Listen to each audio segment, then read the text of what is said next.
3월 9일 KMA 뉴스 브리핑 시작하겠습니다. 코로나19 백신 접종 후 이상 반응 신고 건수가 약 4천 건에 달한 가운데 대한의사협회는 이상 반응 신고센터 운영에 들어갔습니다. 센터는 실시간으로 이상 반응 현황을 파악하고 지원 대책을 마련할 방침인데요.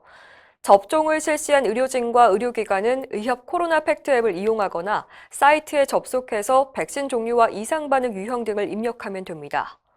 앞서 의협은 코로나19 백신 접종에 적극 동참하기 위해서 백신 접종 지원팀을 구성하고 현재 회장 집무실 안에 상황실을 꾸려서 접종 현황을 주시하고 있습니다. 최대집 의협 회장은 접종 후 이상 반응, 특히 사망 등의 중증의 경우 국민의 불안감이 증폭되지 않도록 정부가 인과관계를 정확하게 조사해 발표해야 한다고 말했습니다. 국내 지역 감염 사례에서도 변이 바이러스 감염자가 다수 확인되고 있습니다. 중앙방역대책본부가 최근 확진자 248명을 분석한 결과 20명이 변이 바이러스에 감염됐는데 이 중 9명이 지역 감염 사례입니다. 문제는 해외에서 유입되는 변이 바이러스 감염자는 공항 검역 단계에서 걸러지고 있지만 지역 내 변이 바이러스의 확산은 경로를 알 수 없는 상태에서 조용히 진행되고 있다는 겁니다. 방역당국은 전파력이 강한 변이 바이러스가 4차 유행의 도화선이 될 수 있다고 경고했습니다. 어제까지 국내에서 확인된 변이 바이러스 감염자는 총 182명으로 영국 변이가 154명으로 가장 많고 남아공 변이 21명, 브라질 변이 7명 순입니다. 백신 보관 냉장고가 고장나 수백 명분의 백신을 폐기 처분해야 하는 상황이 발생했습니다. 지난 6일 오전 9시경 전북 김제시의 한 병원에서 백신 냉장고에 이상이 생겼다는 신고가 관할 보건소에 접수됐는데요.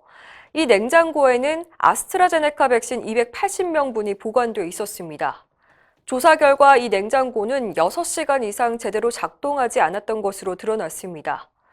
아스트라제네카 백신은 영하 2에서 8도에서 보관하도록 규정돼 있는데요. 현재 백신은 시 보건소 냉장고로 옮겨진 상태입니다. 한편 질병관리청은 효과성 문제로 접종이 보류된 65세 이상에게 조만간 아스트라제네카 백신 접종을 결정할 예정인 걸로 알려졌습니다. 국회 예산정책처는 코로나19로 피해 입은 의료기관에 대한 손실 보상이 차질 없이 이루어져야 한다고 지적했습니다. 최근 코로나19 손실 보상을 위해서 편성된 추가 경정 예산은 총 6,500억 원, 이 중 5,690억 원은 치료 의료기관에게, 나머지 810억 원은 소독과 폐쇄 조치를 한 기관에게 지급될 예정입니다. 예산정책처는 백신 접종이 시작됐지만 전 국민 집단 면역 형성 전에 예기치 못한 대유행이 일어날 수 있다며 책정된 의료기관 손실보상금이 신속하게 집행되도록 노력해야 한다고 강조했습니다. 작년 4월부터 올 2월까지 치료 의료기관과 선별진료소에 지급된 손실보상금은 약 1조 2,600억 원이며 의료기관 폐쇄와 소독에 따른 손실보상금은 최근 7개월간 약 500억 원이 지급됐습니다. 아동학대가 의심된다고 신고한 의사의 신분을 노출해 물의를 빚은 경찰이 솜방망이 처분을 받는 데 그쳤습니다. 전북경찰청은 어제 순창경찰서 소속 모 경위를 견책 처분했다고 밝혔는데요. 견책은 경찰 공무원 징계 중에서 감봉처럼 경징계에 해당합니다.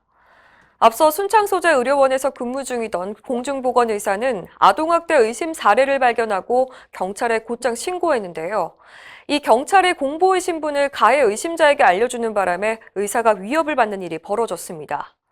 의협이 나서 해당 경찰을 강력하게 처벌하라고 촉구하는 등 논란이 커지자 경찰서장이 직접 사과하고 엄정 대응을 약속했지만 결국 경징계로 마무리됐는데요. 신고한 공보인은 다른 경찰관들이 경각심을 갖게 되길 바랬는데 허탈하다는 심경을 전했습니다. 이상으로 뉴스 브리핑을 마칩니다. 자세한 사항은 의협신문을 참고하시길 바랍니다.